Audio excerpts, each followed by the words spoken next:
श्रीशैले दयाभाद्रं दीपध्यादिगुणार्णवं यदेन्द्रप्रवणं वन्दे रम्मजामाधरं मुनिं लक्ष्मीनाथसमारम्भां नादयामुणमध्वयाम् अस्मदाचार्यपर्यन्तां वन्दे गुरुपरम्परां भक्तामृतं विश्वजानूनमोदनं सर्वार्थं श्रीषडगोपवाङ्मयं सकस्ससाहोपनिषत्समागमं नमाम्यहं द्राविडवेदसागरं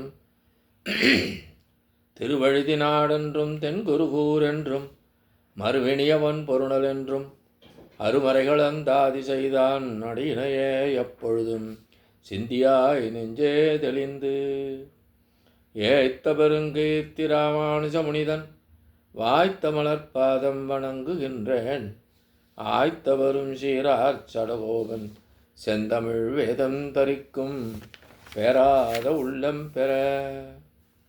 எம்பெருமான் திருவருளாலே ஆச்சாரியன் அனுக்கிரகத்தாலே கடந்த பல தினங்களாக நம்மாழ்வார் அருளி செய்த திருவாய்மொழியினை நாம் அனுபவித்து வருகிறோம். நேற்றைய தினம் நாம் அனுபவித்தது முதலாம் 10, 4ஆம் பதிகம், 2ஆம் பாசுரம். இன்று நாம் காணவிருப்பது முதலாம் 10, 4ஆம் பதிகம், 3ஆம் பாசுரம்.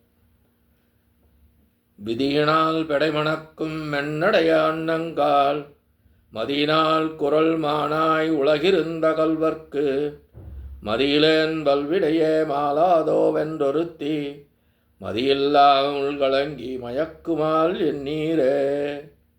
விதியினால் பெடை மணக்கும் மென்னடைய அன்னங்கால் மதியினால் குரல் மானாய் உலகிறந்த கல்வர்க்கு மதியிலேன் வல்வினையே மாலாதோவென்று ஒருத்தி மதியெல்லாம் உள்கலங்கி மயக்குமால் எண்ணீரே.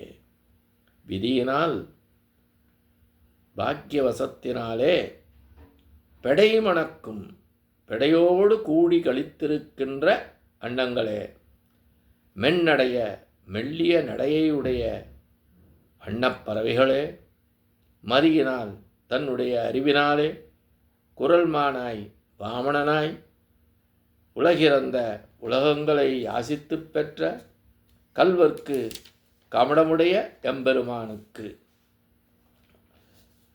மதியிலேன் அறிவில்லாத என்னுடைய வல்வினையே மாளாது பெரும் பாவந்தானே முடியாதிருப்பது என்று கூறி ஒருத்தி, ஒரு பெண்ணானவள் மதியெல்லாம் உள்கலங்கி புத்தி முழுவதும் அடிமண்டியோடே கலங்கப் பெற்று மயங்கும் அறிவழந்து கிடக்கின்றாள். ஆள் அந்தோ எண்ணீர் என்று கூறுங்கள்.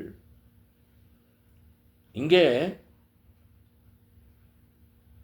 அன்னங்களை பார்த்து பராங்குச நாயகி கூறுகின்றாள்.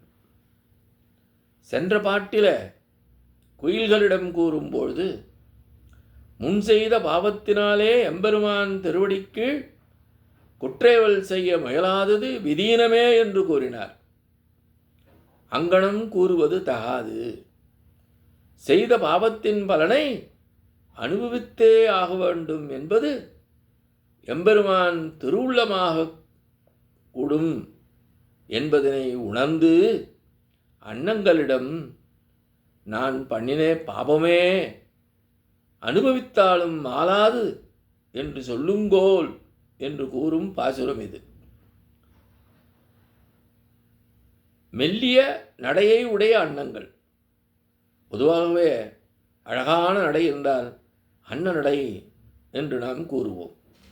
மெல்லிய நடையுடைய அன்னங்களே, நீங்கள் எப்படிப்பட்டவர்கள்? உங்களுடைய இனத்திற்கேற்றவாறு சாஸ்திரப்படி மணந்து கொண்டதனாலே பிரிவுத்துயரம் உண்டாகாமல் வாழ்ந்து கொண்டிருக்கிறீர்கள். ஆனால் பராங்குசனாகிய நானோ அந்த தலைவன் எம்பெருமானை பிரிந்து பிரிவாற்றாமையிலே வருந்திக் கொண்டிருக்கின்றேன். அதற்கு காரணம் என்னவென்று சிந்தித்து பார்க்கும் பொழுது நான் உங்களைப் போல் அந்த பறவை இனங்களுக்கான சாஸ்திரத்தில் உள்ளபடி மணந்து கொள்ளாமல் காந்தர்வ விவாகம் போல இருந்த மனப்பாங்கினாலே குடியிருந்தேன். அதனால்தான் தற்பொழுது பிரிவு துன்பத்திலே ஆழ்ந்துள்ளேன். அப்படிப்பட்ட நான் எப்படிப்பட்டவனை பிரிந்துள்ளேன் என்று கூற எம்பெருமானுடைய அறிவாற்றலை கூறுகின்றார். தனது தலைவனான எம்பெருமான் அறிவில் சிறந்தவன். அந்த அறிவில் சிறந்தவன் என்பதனை இந்த உலகிற்கு கூறும் முகத்தான் அவன் வாமனனாய் அவதரித்தான் என்று அந்த அவதார ரகசியத்தை இங்கே கூறுகின்றார் ஆழ்வார். அறிவில் சிறந்தவனான எம்பெருமான் வாமனனான உருவம் எடுத்து மகாபலியிடம் யாகச்சாலை சென்று தன் உருவம் வெளிப்படாதவாறு கபட வேடமிட்டு மூவடி மண் யாசித்து உலகங்களை தன் வசப்படுத்தினானே என்று அந்த வாமனனாய் தோன்றி திருவிக்கிரமனாய் மாறி இந்திரனுக்காக யாசித்து மூவடியா மண் யாசித்து கீழுலகம் மேலுலகம் எல்லாவற்றையும் ஈரடியினாலே நிறுத்தி அளந்து பின் மூன்றாவது அடியாக அந்த மகாபலியின் தலையிலே தன்னுடைய திருவடிகளை வைத்து அவனை பாதாள லோகம் சென்று சிறைப்படுத்தி வைத்தானே என்று கூறுகின்றார். அதனை நினைவுபடுத்துகின்றார். எதற்காக அதை நினைவுபடுத்துகின்றார்? அவன் அறிவிற் சிறந்தவன். மூவடி மண் என்று கேட்கும்போது அவர் இருந்த உருவமோ மிக குறுகிய வாமனன், குரலன். ஆனால் அளித்தேன் என்று மகாபலி கூறியவுடனே அவன் எடுத்ததோ திருவிக்கிரமான உருவம். மகாபலி கொடுங்கோலன் அல்லன். ஆயினும் அவன் தன் அரசாட்சியை விரிவுபடுத்தும் நோக்கத்தில் மேலுலகம் எல்லாவற்றையும் அவன் பறித்து கொண்டான். இதனாலே தன் அரசாட்சியை இழந்தான் இந்திரன். அப்படிப்பட்ட இந்திரன் அடியான் பக்தன் எம்பெருமானை வேண்டியதனாலே இங்கே அவர் வந்தார். வந்தபோது எப்படி சென்றார்? தன் உருவினை மறைத்து யாசிக்கச் சென்றார். ஒன்றை நினைத்து ஒன்றை செய்வது மாயமே இங்கு கள்ளம் என்று கூறப்படுகின்றது. இங்கே வஞ்சனை செய்தான் என்பதல்ல, மாயம் செய்தான். அதன் காரணமாக இங்கே கள்ளம் என்று நாம் கூறுகின்றார். தலைவன் பிரிந்தும் போது அவ்வாறு போக ஒண்ணாதபடி வளைத்து தடுத்து நிறுத்தி கொள்ளாமல் போனபடியினாலேதான் இங்கே மதி கேடியானேன் என்று தன் இயலாமையை மதியிலேன் என்ற பதத்தாலே ஆழ்வார் விளக்குகின்றார்.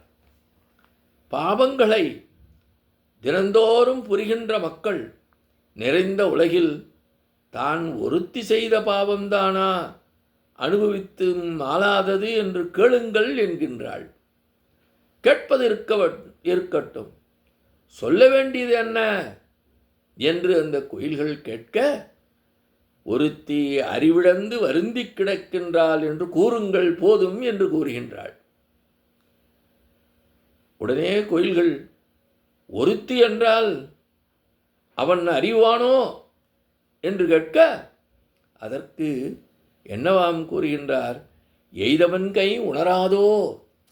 ஆகவே ஒருத்தி என்று நீ கூறினாலே அவன் புரிந்து கொள்வான்.